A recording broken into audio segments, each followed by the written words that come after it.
नारायणं नमस्कृत्य नरं चैव नरोत्तमं देवीं सरस्वतीं व्यासं ततो जयमुदीरये सैदानन्दरूपाय विश्वोत्पत्त्यादिहेतवे तापत्रयविनाशाय श्रीकृष्णाय वयं नमः। सनातन धर्म को मानने वाले सन्यासी तथा वैष्णवजन नारायण स्वरूपिणी सभी एकादशियों का व्रत पूजन बड़े श्रद्धा विश्वास के साथ करते हैं और सभी शास्त्रों का एक ही मत है कि एकादशी का व्रत करने वाले प्राणी गोलोक को जाता है, उसे नरक यातना का ताप नहीं सहना पड़ता है। इनमें वर्ष पर्यंत कुल 24 एकादशियां होती हैं। अधिक मास हो जाए तो 2 एकादशियां बढ़ जाती हैं और कुल मिलाकर के 26 एकादशियां होती है। इतनी बार प्राणी को अधोगति से बचकर के वैष्णव लोक जाने का अवसर मिलता है। इसलिए जिस वार मलमास आता है उसमें पुरुषोत्तमा नाम की एकादशी पड़ती है, तो इन सभी में श्री हरि की तरह वरदान देने की पूर्ण क्षमता है। जितने भी हैं शुक्ल पक्ष और एक कृष्ण पक्ष की जो एकादशियां हैं वो दोनों बराबर हैं। माघ मास के शुक्ल पक्ष में जया नाम की एकादशी का महत्व इसलिए बढ़ जाता है क्योंकि इसका व्रत पूजन करने से प्राणियों को 50 योनि जैसी अधोगति की यातना नहीं सहन करनी पड़ती है। धर्मराज युष्टर के पूछने पर श्री कृष्ण कहते हैं, माघ शुक्ल पक्ष की एकादशी बहुत ही पुण्यदायी है। इस एकादशी का व्रत करने से प्राणी ब्रह्म हत्या जैसे महापाप तथा भूत प्रेत पिशाच आदि जैसे योनि से मुक्त हो जाता है। पद्म पुराण के अनुसार श्री कृष्ण ने युधिष्ठिर को एकादशी तिथि का महत्व समझाते हुए कहा है कि बड़े बड़े यज्ञों से भी मुझे उतनी प्रसन्नता नहीं मिलती है जितने एकादशी के व्रत के अनुष्ठान से मिलती है। यह तिथि मनुष्य के लिए परम कल्याणकारी है, अतः सर्वथा प्रयत्न करने पर यह व्रत करना चाहिए। जया एकादशी सब पापों का नाश करने वाली उत्तम तिथि है। शास्त्रों में जया एकादशी के विषय में कहा जाता है कि जिसने जया का व्रत किया उसने सब प्रकार के दान दे दिए, उसने संपूर्ण यज्ञों का अनुष्ठान कर लिया।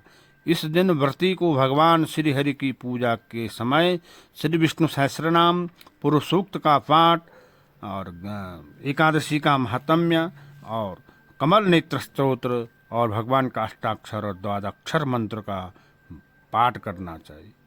कृष्णाय वासुदेवाय हराये परमात्मने प्रणतः क्लेशनाशाय गोविंदाय नमो नमः। ओम नमो भगवते वासुदेवाय। भगवान को आसन आर्घ्य स्नान आदि करा करके रौली मौली चंदन अक्षत पुष्प धूप दीप नैवेद्य ऋतुफल आदि अर्पित करते श्री हरि की आरती करनी चाहिए। पूरे दिन व्यर्थ के वार्तालाप से दूर रहें, भगवान का पूजन करें, कथा करें और रात्रि को इस एकादशी में जागरण का बड़ा महत्व है। रात्रि जागरण करें और दूसरे दिन द्वादशी में इसका पारण करने से संपूर्ण फल की प्राप्ति हो जाती है। एकादशी का ये विधान है। अब हम इस एकादशी की कथा पे आते हैं। जया एकादशी पर जो कथा आती है, भगवान से धर्मराज युधिष्ठिर बोले, हे भगवान, आपने मुझे माघ के कृष्ण पक्ष की षटतिला एकादशी का अत्यंत सुंदर वर्णन किया है, सुनाया है। आप स्वेदज, अंडज, उद्भिज और जरायु चारों प्रकार के जीवों के उत्पन्न और पालन तथा नाश करने वाले हैं। अब आप कृपा करके माघ शुक्ल एकादशी के विषय में भी बतलाइए। इस एकादशी का क्या नाम है तथा इसमें इसके व्रत का क्या विधान है। वो विधान सब कुछ है भगवान आपने बता दिया है, अब इसकी कथा मुझे बताइए। तो भगवान नारायण कह रहे हैं कि हे धर्मराज, प्राचीन समय में देवराज इंद्र स्वर्ग में राज करते थे और अन्य सब देवगण सुखपूर्वक स्वर्ग में रहते थे।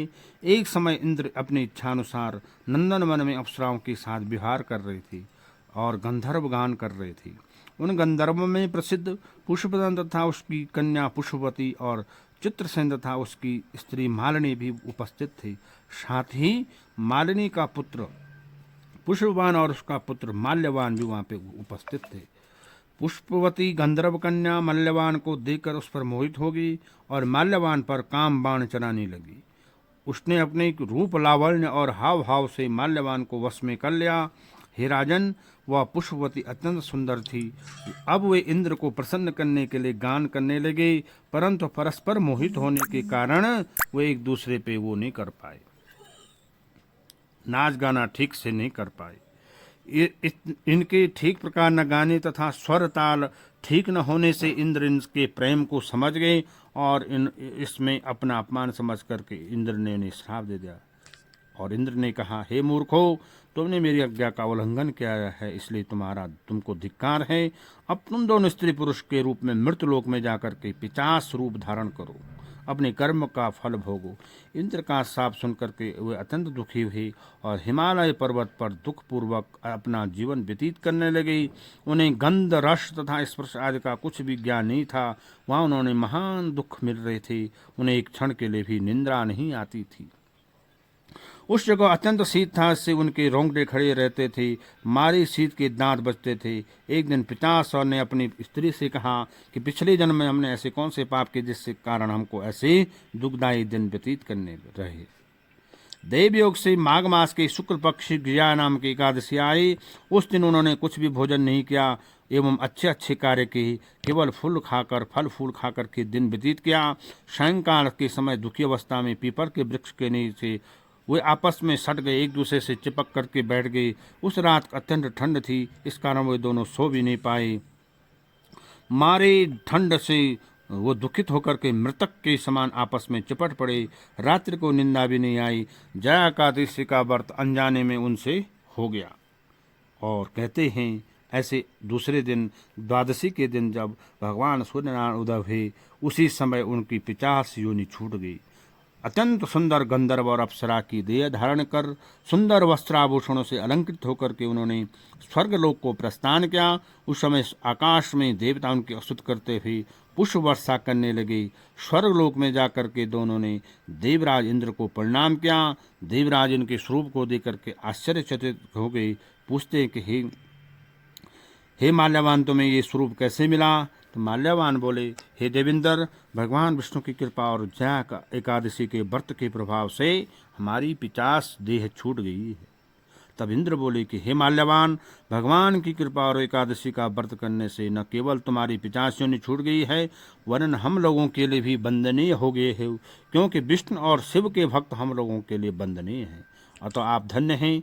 अब आप पुष्पवती के साथ जाकर विहार करो। भगवान श्री कृष्ण कहते हैं कि हे धर्मराज, इस जया एकादशी का व्रत करने से बुरी योनि से भी मुक्त मिल जाती है। जिस मनुष्य ने जया एकादशी का व्रत किया, उसने मानो सब यज्ञ, जप, दान आदि कर लिए हैं।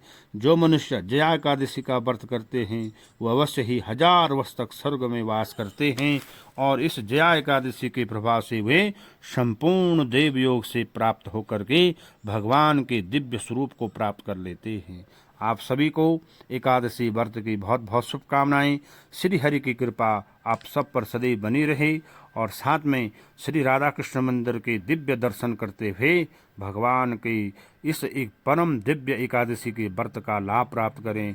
जय श्री राधे, जय श्री कृष्णा। बोल बांके बिहारी लाल की जय। जुगल जोड़ी सरकार की जय। जय जय श्री राधे।